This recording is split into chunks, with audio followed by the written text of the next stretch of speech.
আসসালামু আলাইকুম সুপ্রিয় দর্শক, দেশ এবং দেশের বাইরে যেখান থেকে আজ এই ভিডিওটি দেখছেন সবাইকে অনেক অনেক ধন্যবাদ। তো আজ আপনাদের সঙ্গে আলোচনা করব। তো দেখতে পারছেন কি বিষয় নিয়ে আলোচনা করব। তো চলুন দর্শক বিস্তারিত আলোচনা করব।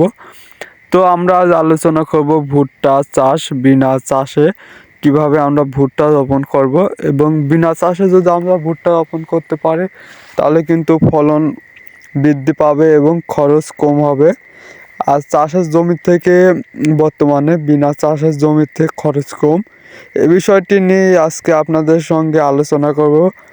তো আমরা কিভাবে বিনা চাষে ভুট্টা চাষ করব। হ্যাঁ দর্শক, বিনা চাষে কিন্তু ভুট্টা চাষ করা যায়। দেখতে পাচ্ছেন ছোট ছোট গর্ত, এগুলাতে কিন্তু আমরা ভুট্টা রোপণ করছি গতকাল। তো আজকে আবারও এসেছি ভুট্টা রোপণ করতে। তো কিভাবে আমরা বিনা চাষে ভুট্টা রোপণ করছি এগুলা বিস্তারিত আপনাদের দেখানোর চেষ্টা করব। তো বিনা চাষ আর চাষের জমি একইভাবে ভুট্টা রোপণ করতে হয়।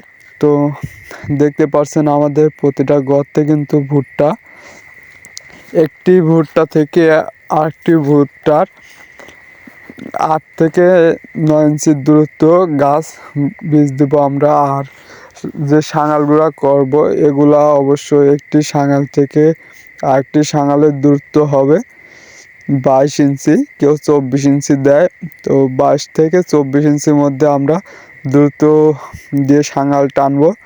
তো আমরা 22 ইঞ্চি দিছি, 22 ইঞ্চি দিয়ে খোসা গাড়ছি, দুপাশে দুইটা খোসা গাড়বো। দুইটা খোসা গাড়ার পর আমরা সুতা টানাবো যাতে সাঙালগুলা সোজা হয়। তো দর্শক দেখতে পাচ্ছেন আমরা বিনা চাষে কিভাবে ভুট্টা চাষ করছি।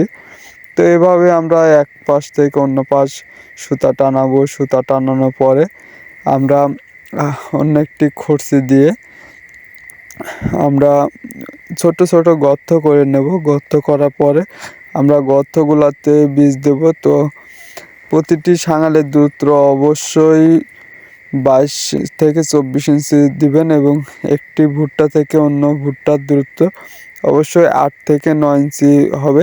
এটা আসলে মেপে দেওয়ার প্রয়োজন নেই, এটা আপনারা আন্দাজে পাত দিয়ে যাবেন। অর্থাৎ এক বট যাতে দূরত্ব থাকে এভাবে ভুট্টা রোপণ করবেন, ইনশাআল্লাহ এতে ফলনও বৃদ্ধি পাবে এবং আপনাদের খরচ অনেক অনেক কম হবে। তো আপনি যদি আমাদের চ্যানেলে নতুন হয়ে থাকেন অবশ্যই চ্যানেলটি সাবস্ক্রাইব করে পাশে থাকবেন। ভিডিওটি দেখার জন্য অনেক অনেক ধন্যবাদ। আসসালামু আলাইকুম।